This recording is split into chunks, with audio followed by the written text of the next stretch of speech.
And I said, well, I'll come visit. So I'm going over there in May, and I was saying this on our weekly Skype. I said, I bought the ticket, and David Mark said, that's great. And David said, yeah, but what about your students? I said, what do you mean, what about my students? He said, well, are you bringing them? And I said, are they invited? He said, are they invited? Of course they're invited.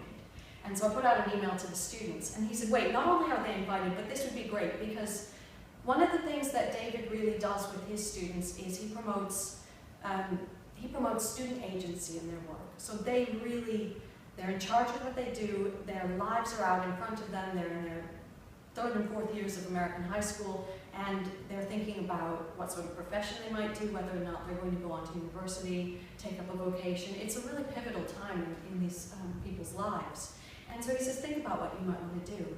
And the students, his students last year, organized a trip to Crane Flat campsite, which is run by Nature Bridge, and it's at the edge of Yosemite.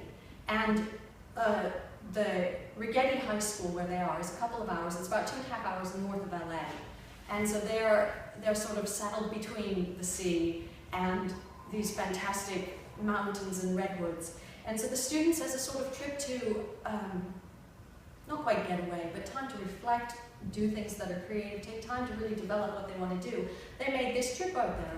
And David said, your students and you can come on the trip. He doesn't organize the trip.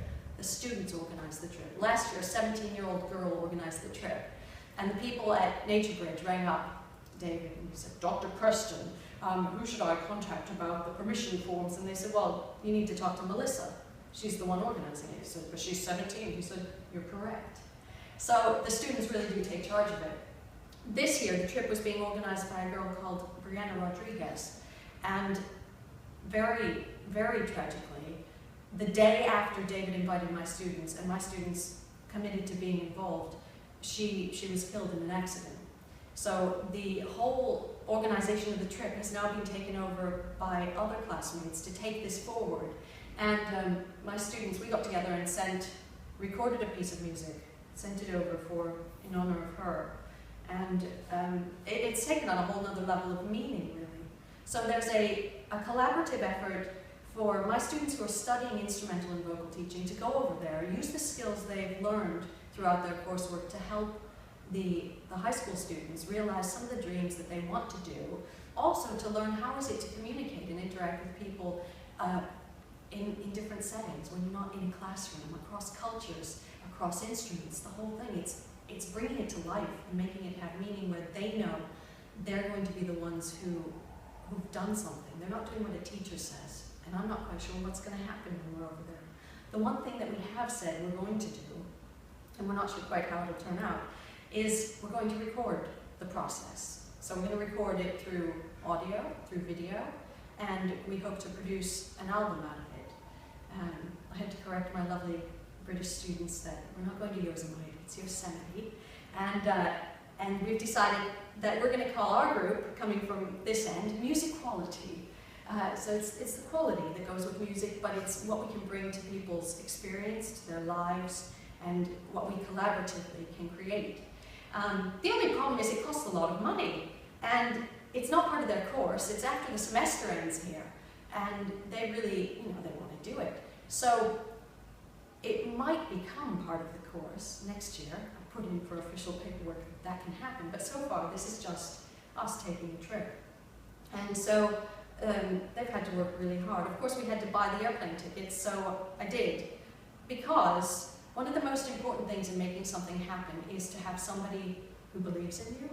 And I know these students, whether it's through busking, through bake sales, through writing letters, they will pay me back so I can pay off those flights that are on my credit card. But we had to book them, otherwise it wouldn't really happen. So the flights are booked, and as far as now, we've had one bake sale that raised £100, baking skills, and they've booked a club night in the Students' Union here at the University of Chichester, and the organizers have agreed that for every student that comes in, our group gets to keep £1 per entry fee.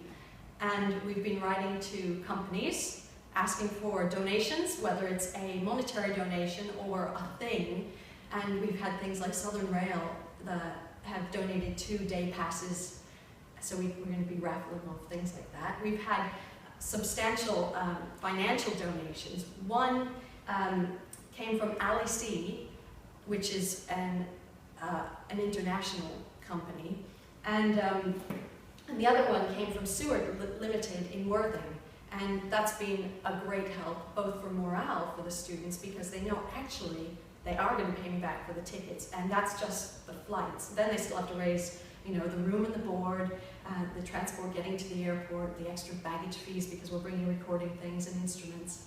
But overall, it's a life-changing opportunity, and to see the commitment and the enthusiasm that they have has been stunning. So it's a good project. To Yosemite is 4 days and 3 nights. So they will be spending time both in Righetti in high school before the trip, and a visit to Cal Poly as well.